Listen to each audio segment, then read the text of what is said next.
Mark సువార్త 6వ అధ్యాయం. మార్కు సువార్త 6వ అధ్యాయం 17వ వచనం నుండి 17వ వచనం నుండి 29వ వచనం వరకు ప్రశాంతంగా చదివి సహోదరుడు ఫిలిప్పు భార్య అయిన హెరోదియను పెళ్లి చేసుకున్నందున యోహాను నీ సహోదరుని భార్యను చేసుకున్నటకు నీకు న్యాయము కాదని హేరోదుతో చెప్పాను కనుక ఇతని నిమిత్తము యోహాను పట్టి తెప్పించి శరసాలలో బంధించి ఉండెను. హేరోదియా అతని మీద పగబట్టి అతన్ని చంపింపగోరెను, కానీ ఆమె చేత కాకపోయింది. ఎందుకనగా యోహాను నీతిమంతుడును పరిశుద్ధుడునగు మనుష్యుడని హేరోదు ఎరిగి అతనికి భయపడి అతన్ని కాపాడుచూ వచ్చాడు. మరియు అతని మాటలు విని అప్పుడు ఏమి చేయను తోచకపోయినను సంతోషంతో నిలుచున్నాను. అయితే తగిన దినమోటి వచ్చాను. ఎట్లనగా హేరోదు తన జన్మ దినోత్సవం ముందు తన ప్రధానులకు సహస్రాధిపతులకు దేశ ప్రముఖులకు విందు చేయించాడు. అప్పుడు హేరోదియా కుమార్తె లోపలికి వచ్చి నాట్యమాడి హేరోదు అతనితో కూడా పంక్తిని కూర్చున్న వారిని సంతోషపరిచాను. కనుక రాజు నీకు ఇష్టమైనది ఏదైనా నన్ను అడుగుము, నేను నీకు ఇచ్చేదనని ఆ చిన్నదానితో చెప్పాను. మరియు నీవు నా రాజ్యంలో సగము మట్టుకు ఏమి అడిగి నీకు ఇచ్చేదనని అతను ఆమెతో ఒట్టు పెట్టుకోను. కనుక ఆమె వెళ్ళి నేనేమి అడిగదని తన తల్లిని అడుగగా ఆమె బాప్తీసం నుంచి యోహాను తల అడగమని. వెంటనే ఆమె త్వరగా రాజు వద్దకు వచ్చి బాప్తీసం నుంచి యోహాను తల పల్లెములో పెట్టి ఇప్పుడు నాకు ఇప్పింపగోరుచున్నానని చెప్పను. రాజు బహుగా దుఃఖపడను, కానీ తాను పెట్టుకున్న ఒప్పు నిమిత్తము తనలో కూర్చుండి ఉన్న వారి నిమిత్తమును ఆమెకు ఇయ్యను తను అనలేకపోయాను. వెంటనే రాజు అతని తల తెమ్మని ఆజ్ఞాపించి ఒక బంటోతును పంపాడు. వాడు వెళ్ళి శరసాలలో అతని తల కొట్టి పల్లెములో అతని తల పెట్టి తెచ్చి ఆ చిన్నదానికి ఇచ్చాను. ఆ చిన్నది తన తల్లికి ఇచ్చాను. కావాము శిష్యులు ఈ సంగతి విని వచ్చి శవమును ఎత్తుకొని పోయి సమాధిలో ఉంచిరి. మంచిది. ప్రియమైన దేవుని బిడ్డలారా, నా ప్రశ్నకు జవాబు చెప్పండి. చనిపోయే సమయానికి బాప్తిస్మం ఇచ్చే యోహాను వయస్సు ఎంత ఉండవచ్చు?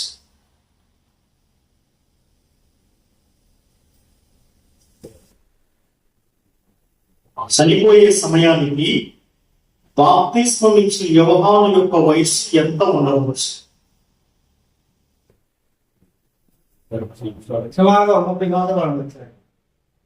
ఎందుకంటే యేసు క్రీస్తు వారి కన్నా బాప్తిస్మం ఇచ్చే యోహాను పెద్దవాడా చిన్నవాడా? ఎంత పెద్దవాడు? 6 నెలల పెద్దవాడు, అంతే. వృద్ధాప్యంలో చనిపోయాడా? వయస్సులో ఉన్నప్పుడు చనిపోయాడా? వయస్సులో ఉన్నప్పుడే చనిపోయాడు. బాప్తిస్మం ఇచ్చు యోహాను గురించి కాసేపు మీరు ఆలోచన చేస్తే అతని తల్లిదండ్రులైన జకర్యా, ఎలీజబెతులను లేఖనము నీతిమంతులు అని పిలిచిందా? పిలవలేదా? పిలిచింది కదా. అప్పుడు బాప్తిస్మం ఇచ్చు యోహాను ఎవరి సంతానము? నీతిమంతుల సంతానము. ఇప్పుడు మీరు 6వ అధ్యాయంలో 20వ వచనం చదివితే ఎందుకనగా యోహాను నీతిమంతుడు, యోహాను ఎవరు? నీతిమంతుడు. నీతిమంతుడు. రెండవదిగా పరిశుద్ధుడు. ఈ రెండు కూడా యోహాను బాప్తిస్మం ఇచ్చిన యోహాను యొక్క వ్యక్తిత్వమును సూచించే గుణములు. ఒకటి నీతిమంతుడు, రెండవది పరిశుద్ధుడు. బాప్తిస్మం ఇచ్చిన యోహాను తల్లిదండ్రులు వృద్ధాప్యంలో కన్నారు ఈయనని. వృద్ధాప్యంలో కలిగిన కారణమున వారిద్దరూ కూడా త్వరగానే మరణించారు. చిన్నతనంలోనే బాప్తిస్మం ఇచ్చిన యోహాను యొక్క చిన్నతనంలోనే వాళ్ళిద్దరూ మరణించారు. మరణించినప్పుడు ఈ బాప్తిస్మం ఇచ్చిన యోహానును వెంట పెట్టుకుని అరణ్యములో దేవుని భక్తి సాధన చేస్తూ ఉన్న యూదుల గుంపులలో ఒక గుంపైన ఎస్సేనీయులు, ఆ గుంపు పేరు ఎస్సేనీయులు, ఇంగ్లీష్ లో ఎస్ఎన్ఎస్ అంటారు. ఎస్సేనీయులు. యూదుల గుంపులు మీకు తెలిసినవి ఎన్ని ఉన్నాయి? పరిసయ్యులు, సద్దూకయ్యులు,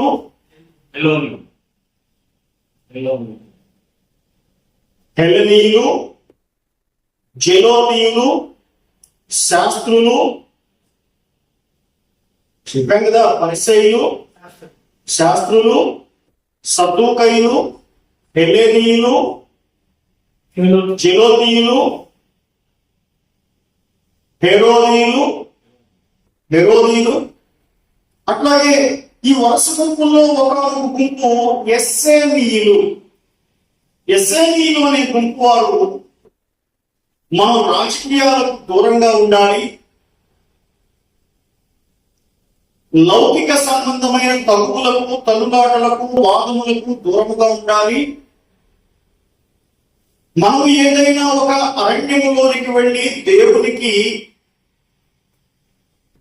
త్యాగిలాగా, త్యాగి అంటే ఎవరు? అన్ని వదిలేసి త్యాగి అంటే త్యాగం చేసేవాడు.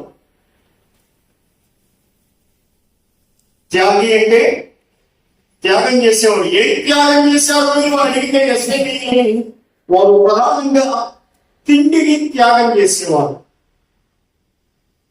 ప్రభు యేసుక్రీస్తు వారి దినములలో సామాన్యమైన ఆహారం ఏమిటి? జనులకు రొట్టెలు, చేపలు, ద్రాక్షారసం. ఇవి సాధారణమైన ఆహారం. మరి బాప్తిస్మం ఇచ్చిన యోహాను తన జీవితకాలం మొత్తం మీద ఒక రొట్టెలు కానీ, ఒక చేపలు కానీ, ద్రాక్షారసము కానీ చేత పట్టుకున్నట్టుగా మీరు చదవగలుగుతారా? ఎందుకని చదవరు అంటే అతడు వాటిని త్యాగం చేశాడు. బాప్తిస్మం ఇచ్చిన యోహాను తన ఆహారమును త్యాగం చేశాడు. మరి ఏం తిన్నాడు? అడవిలో దొరికిన తేనె, మిడతలు ఆహారముగా భుజించాడు. రెండవది, త్యాగి అనేవాడు వస్త్రములను కూడా త్యాగం చేస్తాడు. ఈ రోజుల్లో చాలా మంది వస్త్రముల మీద మోసు పడతారు. మోసు అంటే ఏంటి? మోసు అంటే ఏంటి? దాని మీద మోహం, వ్యామోహం. అది ధరించాలి అనే ఒక కోరిక. దాన్ని కొనుక్కోవడం కోసం అవసరమైతే వడ్డీకైనా అప్పు చేయాలి అనే ఆశ ఆ వస్త్రం కోసం. అలాగా లేఖనములలో వస్త్రములను ఆశించిన వారు, వస్త్రముల మీద మోసపడిన వారు ఎవరున్నారు బిడ్డ? ఆకాను, ఇంకా గెహజీ, ఇంకా ఆకాను భక్తిపరుడు కాదా? భక్తిపరుడే. గెహజీ భక్తిపరుడు కాదా? భక్తిపరుడే. భక్తిపరులను సైతము ఆకర్షించిన వస్త్రములు, ఆ వస్త్రముల కోసము దారి తప్పిన భక్తిపరుడు.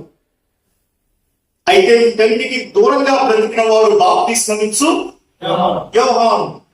యోహాను జీవితకాలం మొత్తం మీద ఏదైనా కానీ ఒక అంగీ తొడుక్కున్నాడా?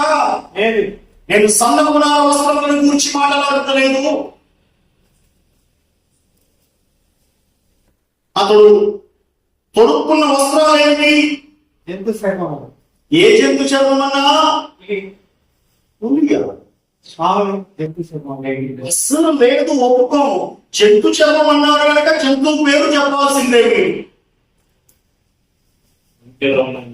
ఒంటె. ఒంటెకి ఏమున్నాయి? రోమాలు. ఒంటె రోమముల. ఒంటె వెంట్రుకలతో చేయబడిన వస్త్రం. రెండవదిగా తోలుతో చేయబడిన ఒక తట్టి. ఈ రెండే అతని వస్త్రములు. ఆహారం విషయంలో త్యాగం చేశాడు, వస్త్రముల విషయంలో త్యాగం చేశాడు. 30 సంవత్సరాల వయసు వచ్చేంత వరకు కూడా నాగరికత కలిగిన ప్రపంచంతో అతనికి సంబంధం లేదు. ఒక త్యాగము చేసిన త్యాగిలాగా అరణ్యములో కూర్చొని రాజకీయములతో సంబంధము లేకుండా, వాదములతో సంబంధం లేకుండా, తాను గొప్పవాడిని అనిపించుకునే మనస్సు లేకుండా దేవునికి ప్రార్థన చేస్తూ ఏకాంతముగా దైవ ధ్యానంలో గడిపిన వాడు బాప్తిస్మమిచ్చు యోహాను. ఈ యోహాను పరిచర్యకు వచ్చినప్పుడు ఎవరైనా కానీ అడుగులకు మడుగులు వస్తే మాటలు మాట్లాడాడా? దండాలు దస్కాలు పెట్టి ఎవరినైనా బ్రతికిలాడా? పాముల వలె వివేకముగా ఉండాలి, పౌరుల వలె నిష్కపటముగా ఉండాలి అనే మాటను అడ్డం పెట్టుకుని రాజకీయ నాయకుల కన్నా విచిత్రమైన తెలివితేటలు ప్రదర్శించిన వారికి లాగా ఇతరున్నాడా? ఏమిటి? యోహాను బాప్తిస్మమిచ్చు యోహాను పరిచర్యలో ఉన్న విశేషమైన లక్షణం ఏమిటి? నీతి మంత్రులను పరిశుద్ధులు. ఆయన వ్యక్తిత్వం. నేను అడిగింది ఆయన పరిచర్యలోని విశేషమైన లక్షణం. మొహమాటము లేకుండా ఉండేవాడు, ముక్కుసూటితనంగా ఉండేవాడు. తెలుపు అంటే తెలుపు, నలుపంటే మధ్యలో బూడిద రంగు వ్యవహారం ఉండేది కాదు. అటువంటి బాప్తిస్మమిచ్చు యోహాను మత్తయి సువార్త 3వ అధ్యాయంలో బాప్తిస్మమిస్తూ ఉన్నప్పుడు పరిసయ్యులు వచ్చారు, సద్దూకయ్యులు కూడా వచ్చారు. పరిసయ్యులు సద్దూకయ్యులు వచ్చిన వారిని చూచి ఏమని సంబోధించారు? ఏమని? పాముకు పుట్టిన పిల్లలారా. ఎవరికి పుట్టారు? సర్పములకు పుట్టిన వారా. ఇది పొగడ్తా తిట్టా? మారు మనసు పొందిన వారిని, పశ్చాత్తాపమై బాప్తిస్మం పొందడానికి వస్తున్న వారికి నిర్మోహమాటముగా, మొహమాటము లేకుండా వారి స్వభావాలను ఉటంకిస్తూ మాట్లాడిన వాడు. ఇది మొదటి సందర్భం. రెండవదిగా లూకా సువార్త 3వ అధ్యాయంలో, లూకా సువార్త 3వ అధ్యాయంలో 10వ వచనం నుండి 14వ వచనం వరకు 3 గుంపుల వారికి బాప్తిస్మమిచ్చు యోహాను ఎదుర్కోవలసి వచ్చింది. ఎవరో 3 గుంపులు?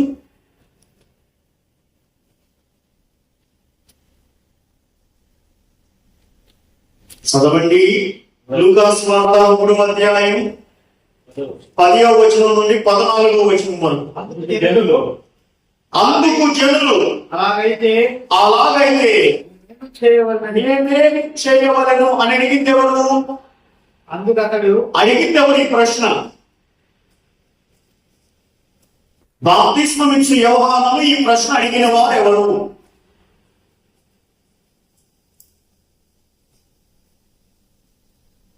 పదవ వచనం ప్రకారం జనులు.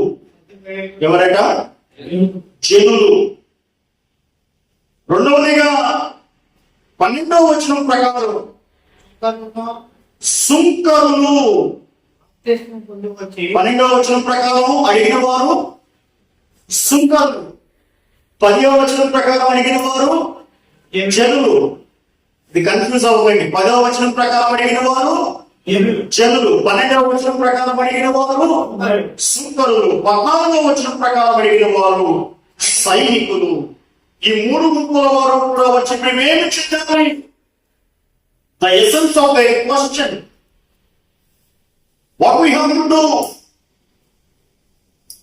ఇంత గంభీరంగా అరిచి కేకలు వేసి జీవితాన్ని త్యాగం చేసి మాకు బోధ చేస్తున్నావే, ఏమి చేయాలని బోధ చేస్తున్నావు అని అడిగితే వారికి జవాబులు చెప్పినప్పుడు నిర్మోహమానంగా చెప్పిన వాడు బాప్తిస్మమిచ్చు యోహాను.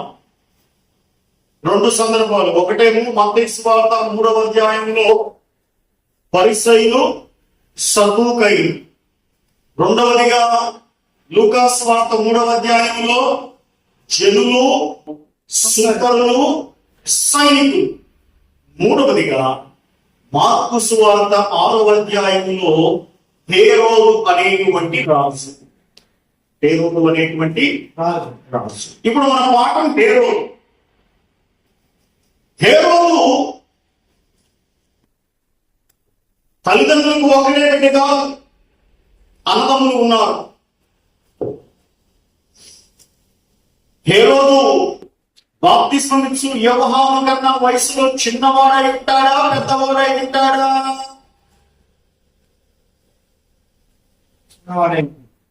ఎలాగునా? లేనే లేదు.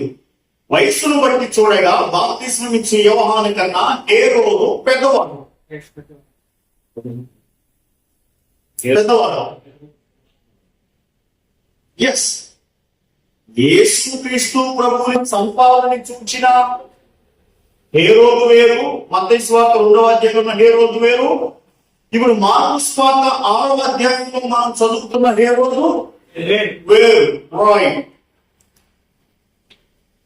ఈ హేరోదు బాగా చదువు కలిగిన వాడు, చదువుకున్నవాడు, అంటే నాగరికత బాగా తెలిసినవాడు.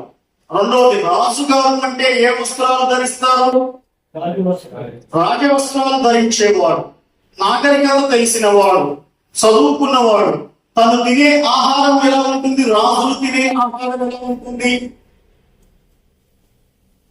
బైబిల్ గ్రంథంలో శ్రేష్టమైన ఆహారం భుజించిన రాజు ఎవరు? సొలొమోను.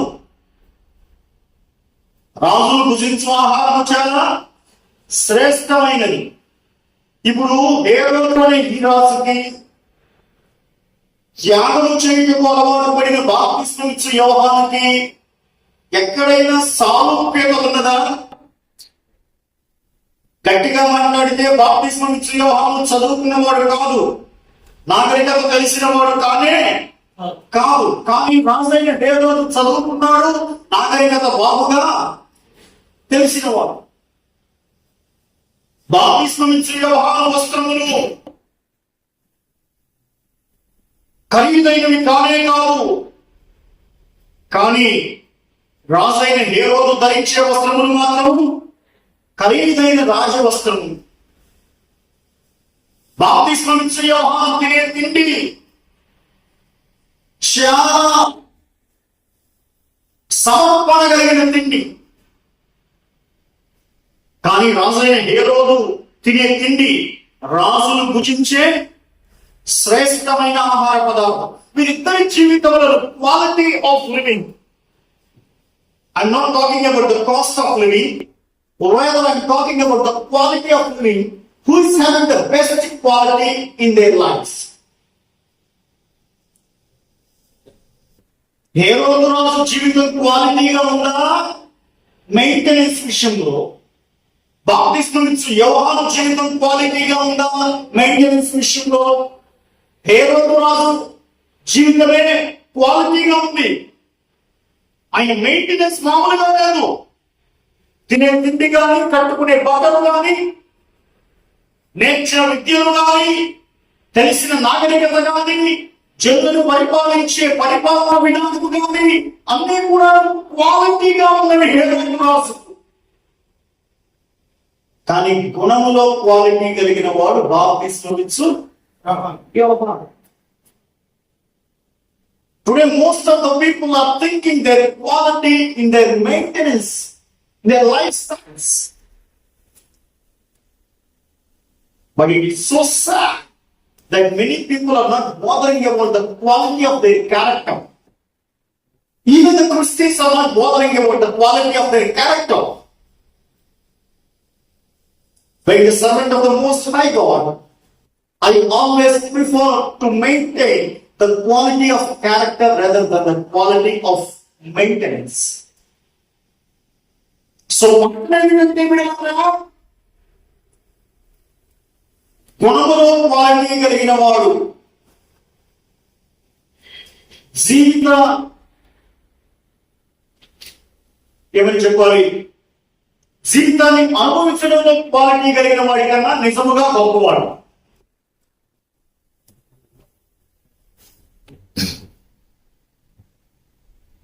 బైబిల్ భాషలో చెప్పాలంటే పై రూపానికి గొప్పగా కనపడే వాడి కన్నా,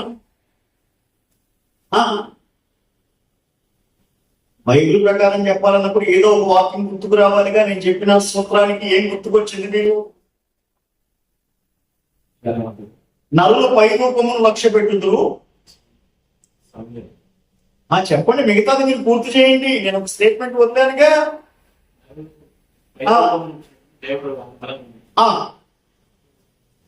సో పై రూపంలో ఉన్న క్వాలిటీ కన్నా అంతరంగంలో ఉన్న క్వాలిటీ క్రైస్తవులకు చాలా ప్రధానమైన సంగతి. హేరోదు రాజులో గాని బాప్తిస్మమిచ్చు యోహానులో గాని పై రూపం విషయంలో క్వాలిటీ ఎవరికి ఉంది? హేరోదు రాజు. అంతరంగంలో క్వాలిటీ ఎవరికి ఉంది? బాప్తిస్మమిచ్చు యోహానుకు ఉంది. ఎందుకని హేరోదు రాజుకి అంతరంగంలో క్వాలిటీ లేదు అని మనం ఒక కంక్లూషన్ కి వచ్చాము. సహోదరుడి భార్యని ఇక్కడ ఒక పెద్ద మాట్లాడడానికి కాస్త ఇబ్బందికరంగా అనిపించే విషయం ఏంటంటే, సహోదరుడు అంటే ఇద్దరు ఒక తల్లి బిడ్డలే. ఒకడు దాగిన ఇంటిని పోయి ఇంకొకడు లాగాడు. ఒకడు పడుకున్న బడిలోనే ఇంకొకడు పడుకున్నాడు. ఒకే తల్లి జోలపాట ఇద్దరు విన్నారు. ఒకే తల్లిదండ్రులు పెంపకంలో ఇద్దరు పెరిగారు.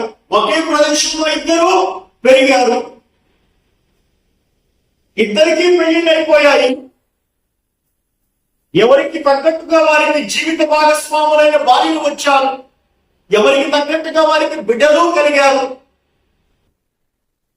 భార్య వచ్చి బిడ్డలు కలిగి సగం జీవితం అయిపోయి ఇప్పుడు కొత్తగా ఏమి కోరిక పుట్టింది?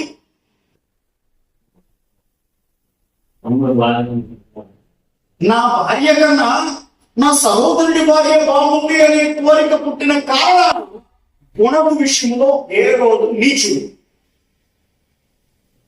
రైట్? ఆ పాయింట్ అర్థమైందా? నీ భార్య బాగానే ఉంది, నీకు సహకరిస్తుంది, నీ పిల్లలు బాగానే ఉన్నారు, నాన్న నాన్న అని నిన్ను పిలుస్తూ ఉన్నారు. కానీ నీ భార్య కన్నా నీ బిడ్డల కన్నా నీకు సహోదరుడి భార్య విషయంలో ఆకర్షణ కలిగినదా? ఏమి గుణము నాయన, నీకు ఎంత మెయింటెనెన్స్ ఉంటే ఏమి లాభమురా? రాజా హేరోదా,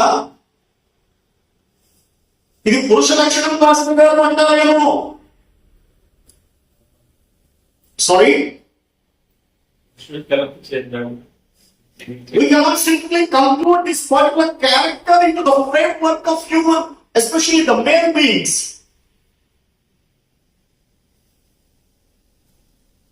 చెడిపోయినోడా, నువ్వు నా మీద కన్నెత్తి ఎదురు తిరిగిందా తల్లి? హేరోదియా ఎదురు తిరిగిందా? తిరగలేదు.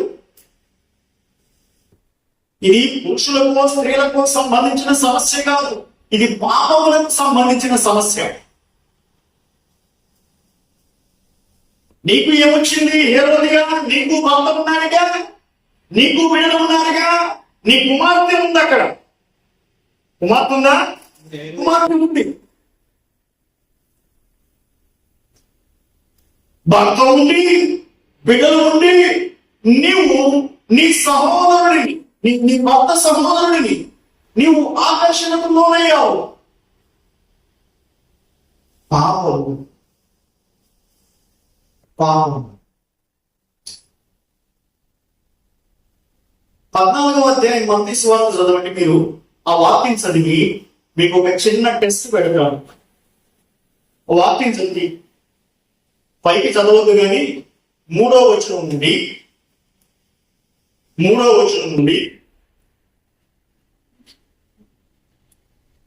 10వ వచనం వరకు చదివి హేరోదు యొక్క ఎమోషన్స్ ఎన్నున్నాయో చెప్పండి. నా ప్రశ్న అర్థమైందా?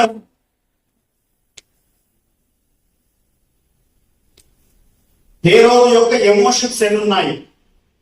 భావోద్వేగాలు ఎన్నున్నాయి చెప్పండి.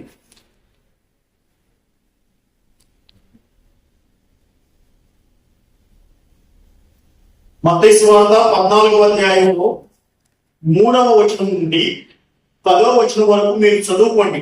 పైకి ఎవరు చదవదు. చదివి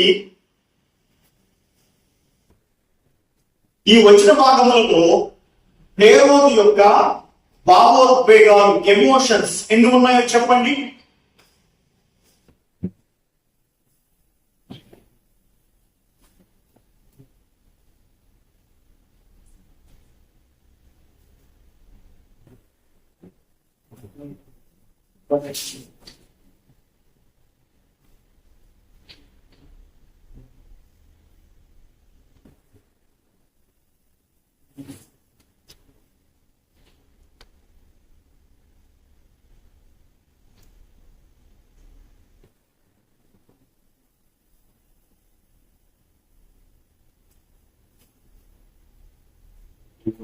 సార్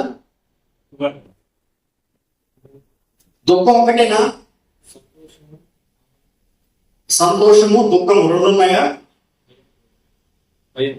భయం. జనులకు భయం. ఓకే, ఇంకా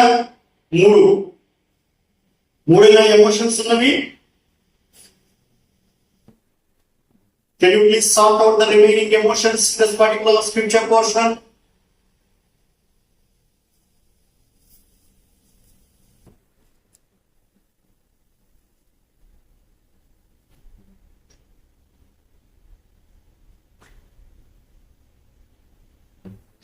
అమ్మా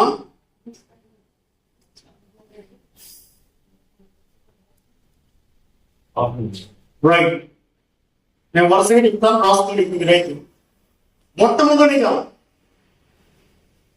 3వ వచనం ప్రకారం హేరోదియను ఉంచుకొనుట, దానిని ఎమోషనల్ లాంగ్వేజ్ లో మాట్లాడాలి అంటే లస్ట్ అని పిలుస్తాం. Lust, LUST, lust. లస్ట్ అంటే ఏంటి? కాదు, లస్ట్ రైట్. హేరోదియను ఉంచుకొనుట తన కామమునకు గురుతు. ఇది మొదటి ఎమోషన్. రెండవ ఎమోషన్ ఏమిటి? ఆ పని న్యాయము కాదు అని యోహాను చెప్పగా హేరోదు ఆమె నిమిత్తము యోహానును పట్టుకొని బంధించి చెరసాలలో వేయించి ఉండెను. బంధించి చెరసాలలో వేయించడాన్ని ఏ ఎమోషన్ తో మనం ఈక్వేట్ చేయవచ్చు?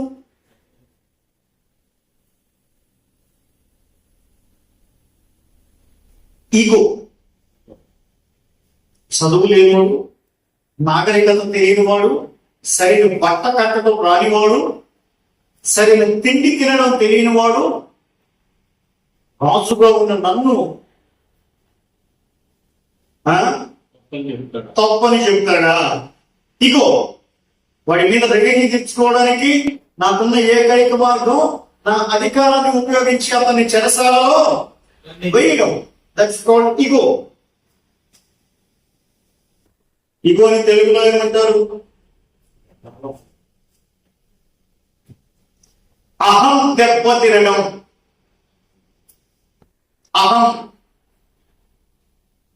అహం దెబ్బతిన్నది.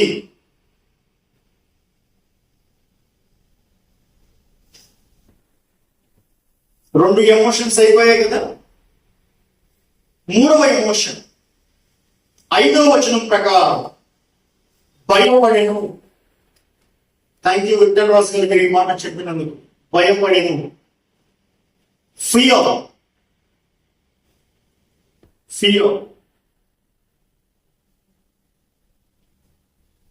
6వ వచనం ప్రకారం సంతోషపరచెను అంటే సంతోషపడెను.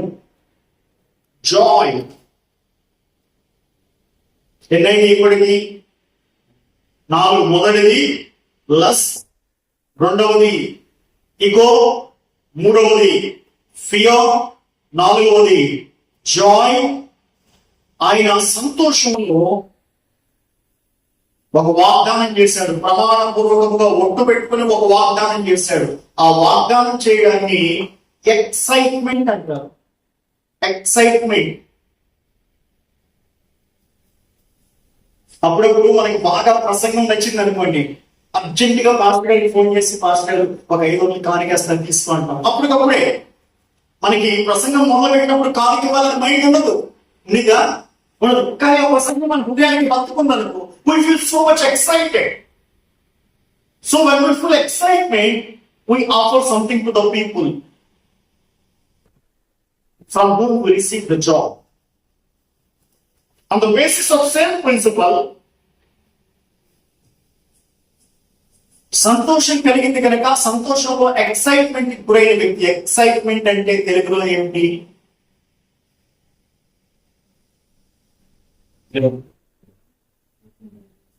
భావోద్వేగమునకు గురైన వారే.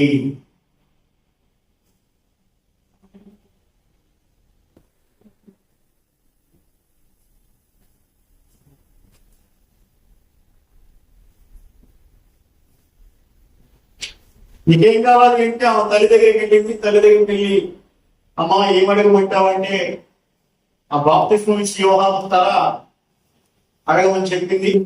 ఆ విషయం రాజు గారికి తెలియగానే 9వ వచనంలో రాజు దుఃఖపడినను. రాజు దుఃఖపడినను.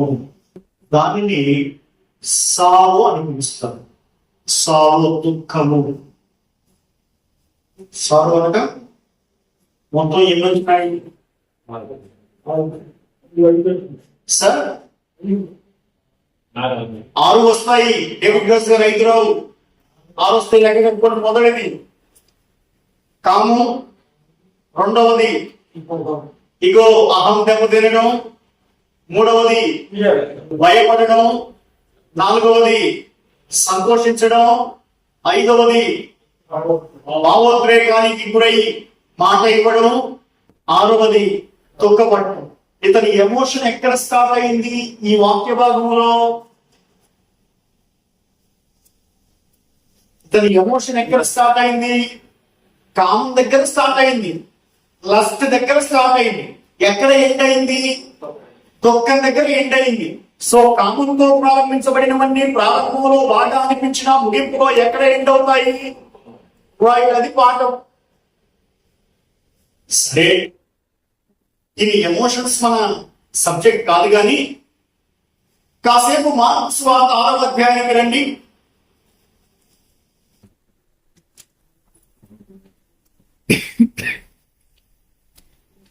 17వ వచనం చదవండి. హేరోదు తన సహోదరుడు ఫిలిప్పు భార్య అయిన హేరోదియను పెళ్లి చేసుకొనినందున యోహాను నీ సహోదరుని భార్యను చేర్చుకొనుట నీ సహోదరుని భార్యను చేర్చుకొనుట నీకు న్యాయం కాదని నీకు న్యాయం కాదు అన్నాడు. ఇప్పుడు బాగా వాక్యం చదివి నా ప్రశ్నకు జవాబు చెప్పండి. నీ సహోదరుని భార్యను పెళ్లి చేసుకోవడం న్యాయం కాదన్నాడా, చేర్చుకోవడం న్యాయం కాదన్నాడా? ఇందాక మత్తయి సువార్త 14వ అధ్యాయంలో నీ సహోదరుని భార్యను పెళ్లి చేసుకోవడం న్యాయం కాదన్నాడా, ఉంచుకోవడం న్యాయం కాదన్నాడా? న్యాయం కాదు. ఇప్పుడు అసలు ఏంటంటే జరిగిన పెళ్లి లాగా కనపడుతుంది ఎవరికి? బాప్తిస్మం ఇచ్చు యోహానుకి. మీరు చేసుకున్నది పెళ్లి కాదురా నాయనా, ఏమిటి మరి? ఉంచుకోవడం. ఎంత పెద్ద మాట. ఒకవేళ నువ్వు తర్వాత పెళ్లి చేసుకున్నావేమో, నా దృష్టిలో మాత్రం దైవజనుడిగా, నా దృష్టిలో మాత్రం నువ్వు ఉంచుకున్నట్టే, నా దృష్టిలో దైవజనుడిగా, నా దృష్టిలో నువ్వు చేర్చుకున్నట్టే. నా ప్రశ్నకు జవాబు చెప్పండి. వివాహమునకు ముందు గర్భం ధరించడాన్ని బైబిల్ సమర్థిస్తుందా, వ్యతిరేకిస్తుందా? ఆ వ్యతిరేకించినటువంటి బైబిల్ వ్యతిరేకించిన సూత్రాన్ని బట్టి దైవజనుడు వివాహానికి ఆమోదం చెప్పాలా, వ్యతిరేకం చేయాలా? ఇదే ప్రిన్సిపల్. అక్కడ ఆల్రెడీ మీ ఇద్దరికి పెళ్లి అయిపోయింది. నువ్వేమో నీ భర్తను వదిలేశావు, నువ్వేమో నీ భార్యని వదిలేశావు. వదిలేసి మీ ఇద్దరు ఒకరికి ఒకరు ఉంచుకున్నారు, ఒకరిని ఒకరు చేర్చుకున్నారు. నేను అరణ్యంలో ఉండి ప్రార్థన చేసి దేవుడితో సహవాసం చేసి దైవ సాన్నిధ్యాన్ని అనుభవించి జీవితంలో అవసరమైన విషయాన్ని కూడా త్యాగం చేసుకొని దైవభక్తి కలిగిన వాడిగా మాట మీరు ఉంచుకున్నారు, మీరు చేర్చుకున్నారు. ఇది మీకు న్యాయము కానే కాదు. రాజుగారు తప్పు చేసినా గానీ తప్పు అని చెప్పడానికి పౌరులకు హక్కు ఉంటుందా? ఉండదు. హక్కున్నా కానీ చెప్పే ధైర్యం ఉంటుందా? ఉండదు. పాత నిబంధన గ్రంథంలో రాజుల ఎదుట భయపడకుండా ప్రవచనాల పరిచర్య చేసినటువంటి ప్రవక్తలు ఎవరు? ఆహా 19వ అధ్యాయంలో మహాతల్లి బెదిరించింది. బెదిరిస్తే ఏమన్నాడు? నా ప్రాణం కాపాడుకోవడానికి నేను. ఇక చెప్పండి, ఏ వదిలే కానీ ఇప్పుడు మనకి కాసేపు ఇంకా దాని ఇంకా ఇర్మియా, ఇంకా మీకానా, మీకాయానా? ఇమ్లా కుమారుడైన మీకాయా గురించి మాట్లాడుతున్నారా మీరు? ఆహాబుని ఎదిరించిన వాడా? రాజుల గ్రంథం 22వ అధ్యాయంలో ఉంటాడు కదా. యెహోషాపాతు మరి యొక్క యూదా రాజును వెంట పెట్టుకుని ఏమంటాడు? రామోత్నాల మీదకి మేము పోవుదుమా అని అడిగితే అక్కడ దొంగ ప్రవక్త సిద్ధియా ఏమంటాడు? పొమ్మని దేవుడు చెబుతున్నాడు అన్నాడు. ఇనప కొమ్మలు తీసుకొచ్చి పెద్ద మనిషిలాగా దేవుడు చెప్పకపోయినా కానీ చెప్పాడు అని అబద్ధ ప్రవచనం చెప్పిన వాడు సిద్ధియా. కానీ ఇంకొకడైన మిగతా ఏమంటాడు? రాజుల దగ్గరికి పోయి నువ్వు చేసిన తప్పురా, నువ్వు పోవద్దురా యుద్ధానికి అని చెప్పాలంటే ధైర్యం ఉండాలా వద్దా? ఉండాలా? రైట్. అట్లాగా రాజుల ఎదుట ధైర్యంగా మాట్లాడిన పాత నిబంధన ప్రవక్తలు ఎవరు? ఇర్మియా ప్రవక్త మాట్లాడాడు. రాజుల ఎదుట మాట్లాడిన వారిని చెప్పండి నాకు. ఇంకా బైబిల్ బాగా చదవాలి, ప్రార్థన బాగా చేయాలి, సిద్ధపడి క్లాస్కి రావాలి. అప్పుడు దేవుడు మీతో మాట్లాడాలి. ఇంకెవరున్నారు?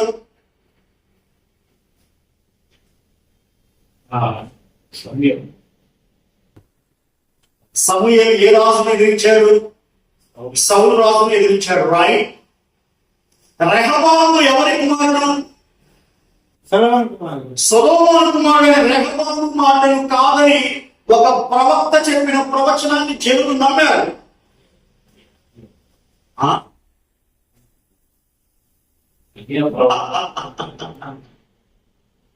నేను రెహబామునే కదా, మీరు గమక తిప్పేసేయాలి కదా వాటిని. రెఫరెన్స్ చేయలేదా? కాలుతారా? రాసుల గ్రంథమే, 2వ రాసుల గ్రంథమేనా? రెండవ రాజుల గ్రంథం 11వ అధ్యాయంలో ఎవరుంటారు? సొలొమోను ఉంటాడు. రెహబాము ఏ అధ్యాయంలో పరిచయం అవుతాడు?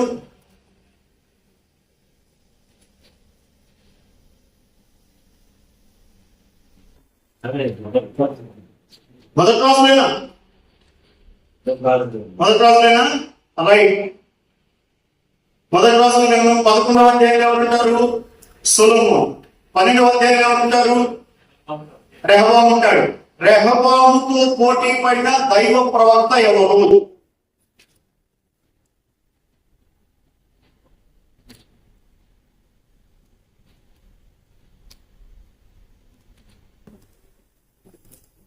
రెహబాము 1,80,000 మందిని పోగేస్తాడు యుద్ధం చేయడానికి. అవునా? పోగేస్తే ఒక ప్రవక్త వచ్చినాడు, మీరు యుద్ధానికి పోవద్దు అంటాడు. ఎవరా ప్రవక్త? షమయా. రాజు దగ్గరికి వెళ్ళి రాజు యుద్ధానికి 1,80,000 మందిని సిద్ధపరిస్తే పోవద్దని అడ్డం చెప్పడానికి ఒక ప్రవక్తకి ధైర్యం ఉండాలా వద్దా? ఉండాలి. ఆ ప్రవక్తే షమయా.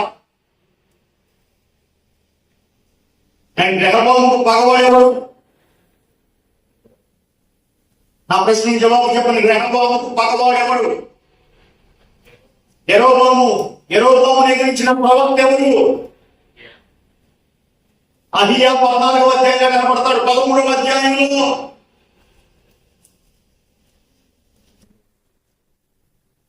మొదటి రోజుల్లో 14వ అధ్యాయంలో చెప్పిన అహియా ప్రవక్త కనపడతాడు. 13వ అధ్యాయంలో పేరు లేని దైవజనులకు ఒకడు కనపడతాడు. వారిద్దరు కూడా యెరోబాముని ఎదిరించిన వారు. రాజులను ఎదిరించాలి అంటే దేవుడు ఇచ్చిన ధైర్యం కలిగిన ప్రవక్తలు మాత్రమే రాజులను వ్యతిరేకించగలుగుతారు. రాజా, నువ్వు దేవునికి వ్యతిరేకమైన కార్యం చేస్తున్నావు. రాజా, నీ పరిపాలన దేవునికి ఇష్టముగా లేదు. రాజా, నీ ప్రవర్తన దేవునికి అనుకూలముగా లేదు అని రాజులను ఖండించగలిగిన వారు దేవుని ఆత్మాభిషేకము, దేవునిచ్చిన ధైర్యము గల ప్రవక్తలు. Most of the times the kings, they were so much against the real prophets. అయితే కొంతమంది యథార్థమైన ప్రవక్తలు కూడా రాజులకు భయపడ్డారు. అవునా? ఓబద్య ఎవరికి భయపడ్డాడు? ఆహాబు రాజుకు భయపడ్డాడు. నాతాను ఎవరికి భయపడ్డాడు? దావీదుకు భయపడ్డాడు. మంచి ప్రవక్తలే, కానీ రాజుల దగ్గరికి వెళ్ళి నేరుగా ఈ మాట చెప్తే రాజులు నన్ను చంపేస్తారేమో ఒక ప్రాణ భయంతో, ఇందాక మనం చదివే ఏరియా కూడా ప్రాణభయంతో పరిగెత్తుకుని పోయాడు. ప్రాణభయంతో పరిగెత్తుకుని పోయాడు. ఇప్పుడు బాప్తిస్మమిచ్చు యోహాను అనేటువంటి వ్యక్తి లేకపోతే ప్రవక్త రాజులకు భయపడి, రాజులకు భయపడిన ప్రవక్త కిందకు వస్తాడా? రాజులకు భయపడని ప్రవక్త కిందకు వస్తాడా? రాజు భయపడ్డాడా? భయపడ్డా. రాజ్య పరిపాలన నుంచి మాట్లాడాడా కదా? కాదు కాదు. రాజ్య పరిపాలన పద్ధతిని చేతకవడం లేదని మాట్లాడాడా? కాదు కాదు. జనులను హింస పెడుతున్నామని మాట్లాడాడా? కాదు కాదు. అసలు అతను పాలిటిక్స్ కి చాలా దూరంగా ఉన్నాడు. నేను చెప్పాను మొదట్లోనే, అరణ్యంలోనికి వెళ్ళి దైవ ధ్యానంలో ఉండేవాడు బాప్తిస్మమిచ్చు యోహాను. అతనికి రాజకీయాలతో సంబంధం లేదు, అతనికి లోక వ్యవహారాలతో సంబంధం లేదు. మరి దేని గురించి మాట్లాడాడు?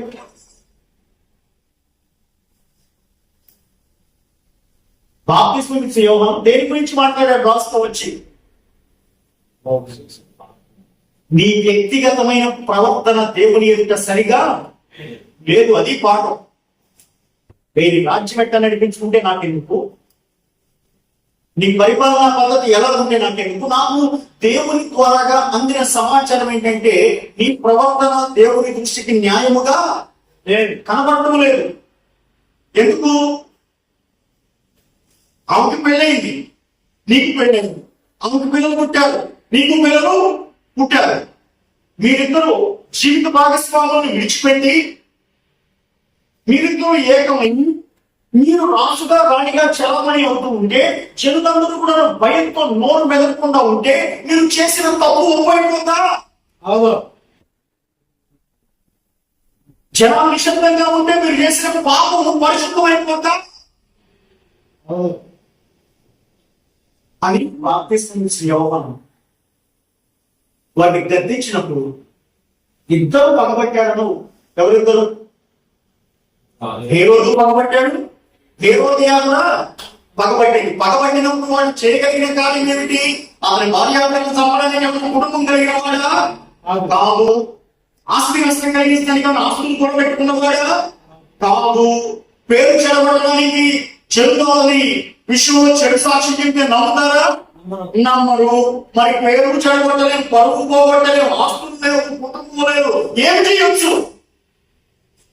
స్వేచ్ఛగా సమాజంలో తిరగకుండా తీసుకొచ్చి చెరసాలలో ఖైదీగా పడవేయచ్చు. పడవేస్తే ఏమవుతుంది? మానసికంగా కృంగిపోతాడు. 4 గోడల మధ్యలో మానసికంగా కృంగిపోతాడు. మానసికంగా కృంగిపోయినటువంటి ఈ మనుషుణ్ణి కుమిలి కుమిలి కుమిలి చనిపోయేలాగా క్షోభకు గురి చేయవచ్చు అన్నది పాట. తెలివితేటలు, అధికారులు తెలివితేటలు ఎట్లాగే ఉంటాయి, రాజకీయ నాయకులు తెలివితేటలు ఎట్లాగే ఉంటాయి. అయితే తీసుకొచ్చారు, జైల్లో వేశారు. ఓకే, జైల్లో వేసిన తర్వాత వేసి జైల్లో ఉండేవాళ్ళు చెప్పండి. జైల్లో వేశారు. జైల్లో ఉండేవారు బాప్తిస్మం ఇచ్చు యోహాను. రాజ్యాన్ని నడిపిస్తుంది ఎవరు? హేరోదు కదా. ఈయన రాజ్యాన్ని నడిపించుకోవచ్చు, ఆయన జైల్లో ఉండొచ్చు కదా. ఒకరోజు బాప్తిస్మం ఇచ్చే యోహాన్ని చెరసాల నుంచి బయటకు వెలిగించి ఎదురుగా అట్లా కూర్చోబెట్టుకొని, ఇక్కడ రాజుగారు కూర్చొని బాప్తిస్మం ఇచ్చే యోహాను ఏమైనా 4 మాటలు చెప్పవా, వింటావా అని అడిగాడు. అంతేనా? దాని అర్థం చూడండి. 6వ అధ్యాయం 20వ వచనంలో, మరియు అతని మాటలు వినినప్పుడు, ఎవరి మాటలు వినినప్పుడు? బాప్తిస్మం ఇచ్చే యోహాను చెబుతూ ఉన్న మాటలు వినినప్పుడు ఏమి చేయను తోచకపోయినను సంతోషముతో హేరోదు వినుచుండెను. వింటున్నవాడు ఎవరు? హేరోదు. చెబుతూ ఉన్నది ఎవరు? యోహాను. యోహాను చెబుతుంటే హేరోదు ఏం కలిగింది? సంతోషం కలిగింది. సంతోషం కలిగింది. ఏ సంతోషం ఇది? ఇది ఏ సంతోషం?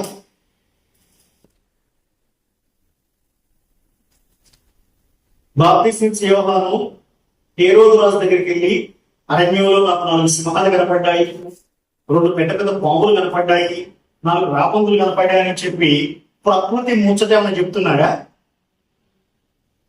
ఏయా, మా ఇంట్లో మంచోడే కాదు, మీ ఇంట్లో మంచోడే, కుటుంబాల వ్యవహారం చెప్తున్నాడా? నా ప్రొఫెషన్ ఎట్లా ఉంది, నీ ప్రొఫెషన్ ఎట్లా ఉంది అని చెప్పి ప్రొఫెషనల్ వ్యవహారం మాట్లాడుతున్నాడా? What was he teaching? ఏం మాట్లాడుతున్నాడు? వచ్చిన ప్రతిసారి ఒకటే ప్రసంగం, నువ్వు మంచోడివి కాదు, నువ్వు మంచోడివి కాదు.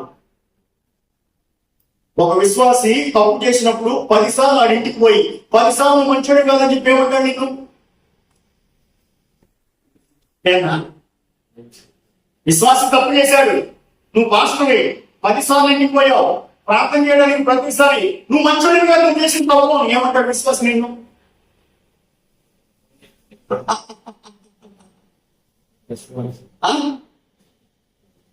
10 సార్లు కూడా నువ్వు మంచోడివి కాదు అన్నా. హేరోదుకి ఆ మాటలు దైవికమైన సంతోషాన్ని కలిగించాయి. ఇది దైవికమైన సంతోషం. తిట్టడంలో ఎక్స్పర్ట్ ఎవరు? బాప్తిస్మం ఇచ్చు యోహాను. సంతోషం కాదు అన్నాడు, పాము పిల్లలా అన్నాడు. అనిపించుకొని వచ్చి బాప్తిస్మం తీసుకున్నారు సార్. వాడు ఎవరు అనిపించుకుంటాడు? పాస్టర్ గారు అయితే ఎవరైనా అనిపించుకుంటాడా? ఎవరు అనిపించుకోవడం?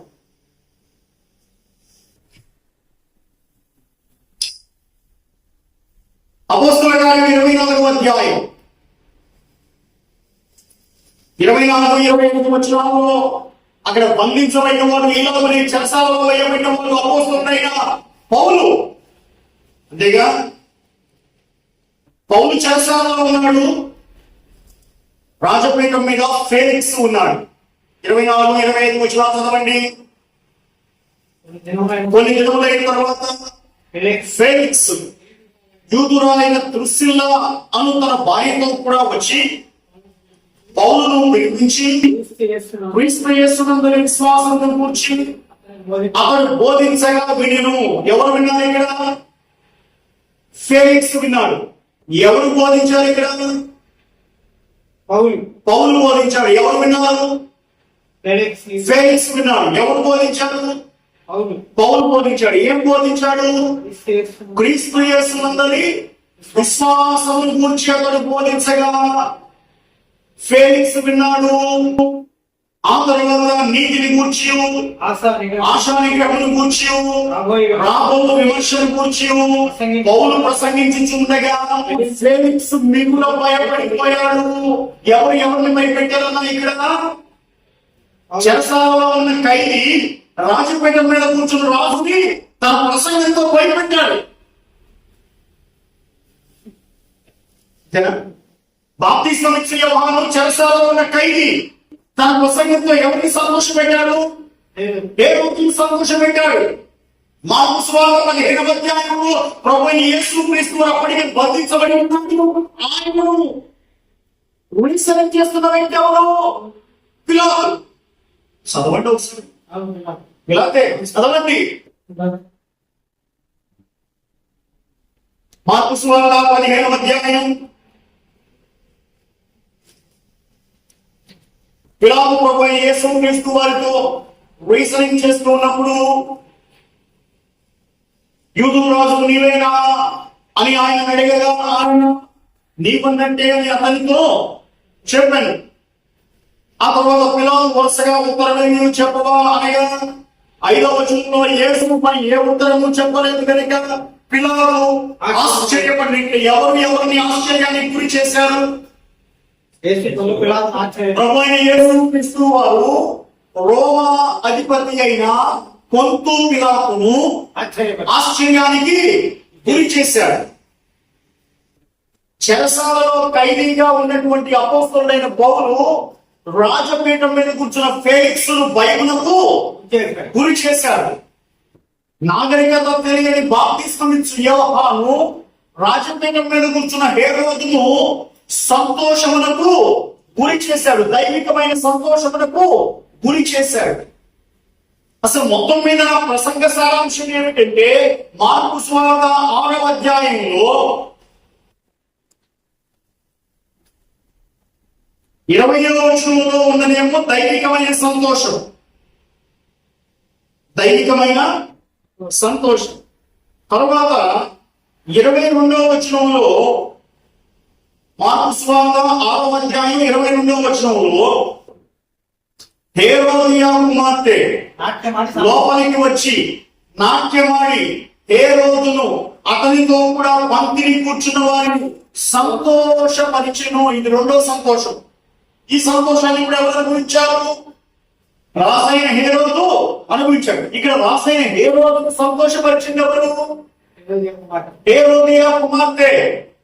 ఇందాక 20వ వచనంలో రాసైన హేరోదును సంతోషపరిచింది ఎవరు? బాప్తిస్మమిచ్చు యోహాను. బాప్తిస్మమిచ్చు యోహాను వల్ల కలిగినది ఏ సంతోషం? దైవికమైన సంతోషం. హేరోదియా కుమార్తె వల్ల కలిగినది ఏ సంతోషం?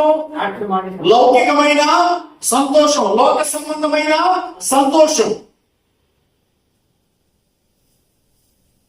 పండితులు చెప్తారు, మహా నాట్యం చేస్తే ఈ పిల్ల, ఏ పిల్ల? హేరోదియా కుమార్తె మహా నాట్యం చేస్తే అర్ధగంట నాట్యం చేసింది అని చెప్తారు. చాలా ఉన్నాయి సజెషన్స్, అందులో ఒక అర్ధగంట తీసుకున్నాము. అర్ధగంట నాట్యానికి మురిసిపోయిన హేరోదు అన్నాడు, అమ్మాయి నువ్వు ఏదైనా అడుగు, నీకు నేను ఇస్తాను. కావాలంటే రాజ్యంలో సగమైనా నీకు నేను రాసిస్తాను. అర్ధగంట నాట్యానికి అర్ధరాజ్యం రాసిస్తానన్నా. నీకేం అర్థం కావాలి? అర్ధగంట నాట్యానికి అర్ధరాజ్యం రాసిస్తానంటే నీకేం అర్థం కావాలి? అల్పకాల సంతోషం కోసం శ్రేష్టమైన దాన్ని వదులుకున్న భ్రష్టత్వం కనిపిస్తుందా లేదా? అల్పకాల పాప భోగముల కోసం భవిష్యత్తులో ఉన్నటువంటి శ్రేష్టత్వాన్ని వదులుకున్న భ్రష్టులు ఎవరు? ఏశావు చిక్కుడుకాయ కోసం ఏమనుకున్నాడు?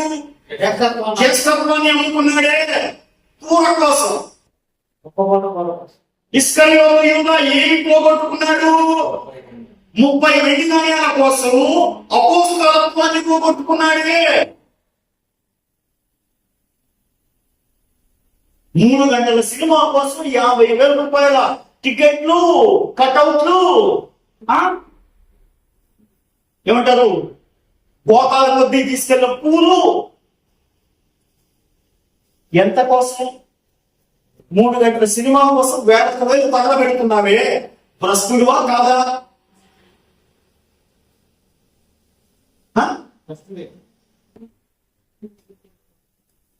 చిన్న చిన్న లౌకికమైన సంతోషాల కోసం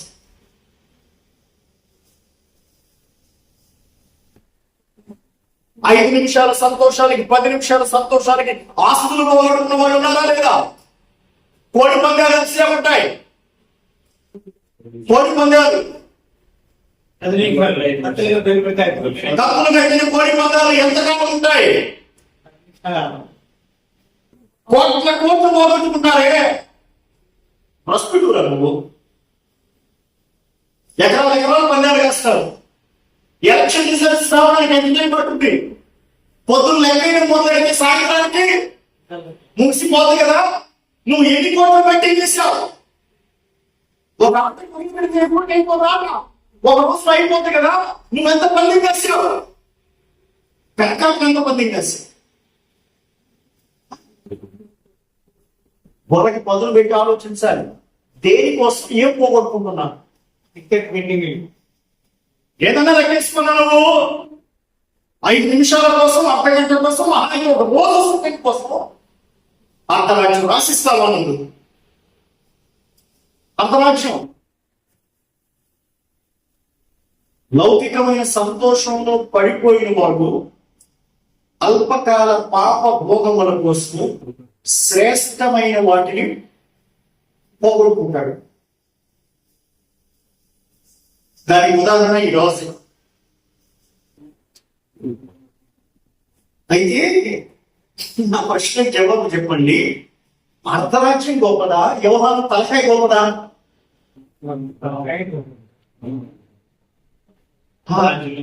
అర్ధరాజ్యం గొప్పదా? వ్యవహారం తలకాయ గొప్పదా?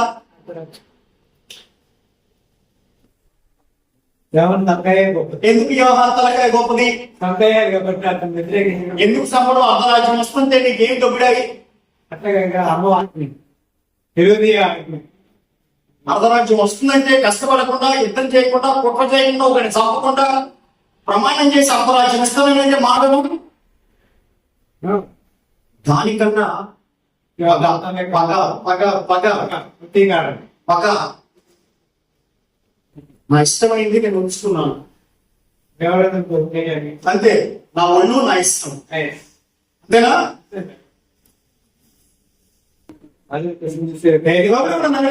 అడిగావు కనుక నాకు అర్ధరాజ్యం కట్టి నీ తలకాయ అవసరం. నీ తలకాయ నరికితే రాజ్యంలో వాడెవడు కూడా నన్ను ప్రశ్నించడానికి సాధ్యము చేయు. అందరూ భయం. ఎంత ప్రార్థనాపరుడైనా, ఎంత భక్తిపరుడైనా కానీ రాజుకి, రాజ్యానికి ప్రాణిగా ఉన్న హేరోద్యాకి ఎదురు తిరిగితే తలకాయ నరికేస్తాననే భయం. భయం పుట్టించడానికి నాకు రాజ్యం కూడా అవసరం లేదు, భయం కావాలి. నేను చేసే ప్రతి తప్పును కప్పిపుచ్చడానికి జనాల్లో నాకు భయం కావాలి అనేది తలకాయ కోరుకోమని. తలకాయ కోరు పిల్ల ఏం తెలుస్తాము? చిన్నపిల్ల నాట్యం అనేది అమ్మాయి అయితే కోరిక కోరింది. సరే, కష్టపడ్డాడు, దుఃఖపడ్డాడు, పేరు ఆఖరికి చేసేది ఏమి లేక తల నరికేకున్నాడు. చెరసాల్లోకి వెళ్ళారు. పెడరెక్కలు ఇచ్చేసారు. వెనక్కి 2 కాళ్ళు కట్టేశారు. ఒక్క గోడలో పడుకోబెట్టారు. కత్తి పెట్టి తలకాయి నరికేశారు. నా ప్రశ్నకి జవాబు చెప్పండి. యోహాను గెలిచాడా ఓడిపోయాడా? గెలిచాడు. యోహాను గెలిచాడా ఓడిపోయాడా? తలపిస్తుంది. యోహాను గెలిచాడా ఓడిపోయాడా?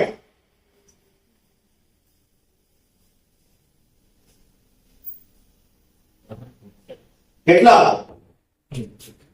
సత్య యోహాను ఇలా గెలిచాడు. విషయంలో మహాన్ పని చనిపోయిన సత్యాలు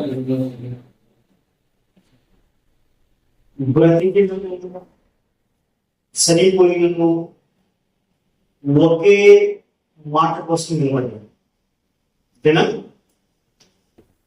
చనిపోయినా బ్రతికినా ఒకే మాట కోసం నిలబడ్డాడు. సేవకులు నేర్చుకోవాల్సిన పాఠాల్లో ఇది ఒక పాఠం. చాలా మంది సేవకు వచ్చిన పక్కలో చాలా రోషంగా, తపనగా, పౌరుషంగా వస్తారు.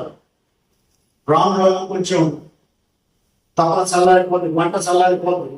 ఎందుకు రయ్యా ఇక్కడ తయారయ్యావు అని అడిగామనుకోండి, మనం ఊరుకోడి మాస్టర్ గారు నాకన్నా పెద్ద పెద్ద గాలి తప్పలేదా, అంత పరిశుద్ధులైన ఇంతటి పాటు సమర్పించుకుంటాడు.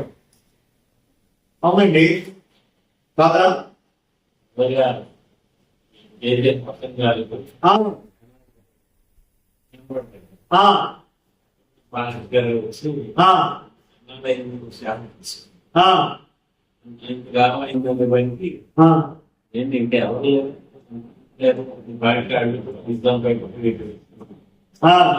ఉండాలయ్యా.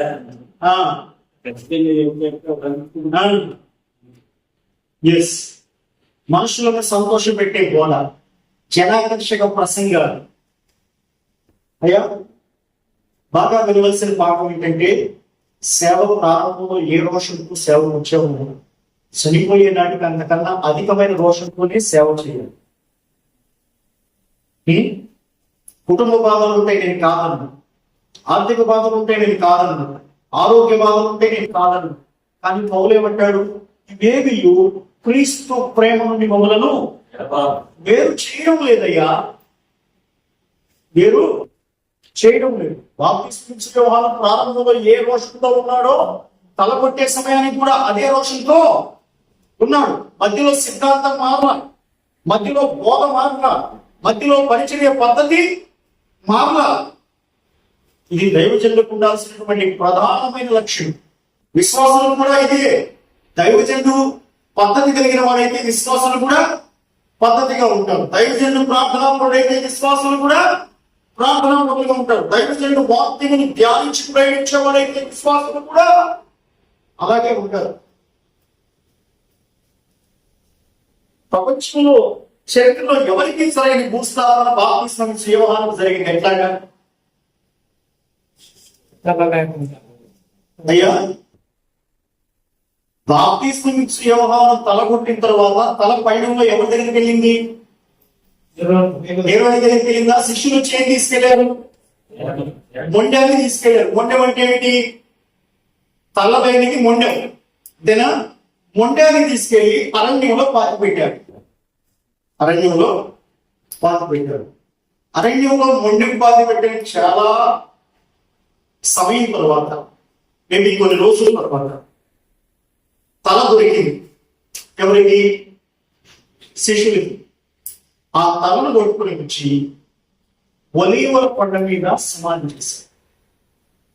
2 సమాధులు ఎక్కడికి ఉంటాయా?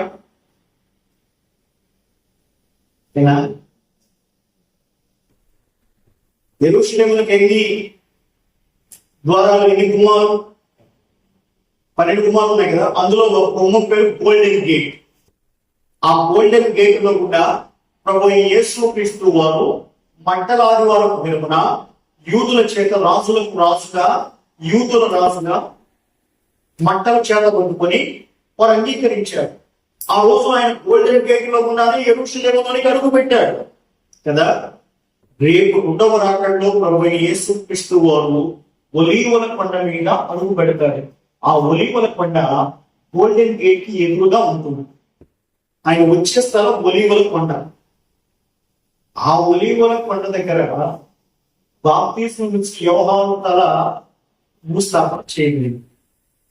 యేసుక్రీస్తు ప్రభువు ఒలీవల కొండ మీద అడుగు పెడితే ఒలీవల కొండ మీద ముందుగా పాతి పెట్టబడిన పరిశుద్ధులు పునరుద్ధానంలో పైకి వేస్తారు. అయ్యా, అప్పుడు బాప్తిస్మం ఇచ్చిన యోహాను వేస్తారా?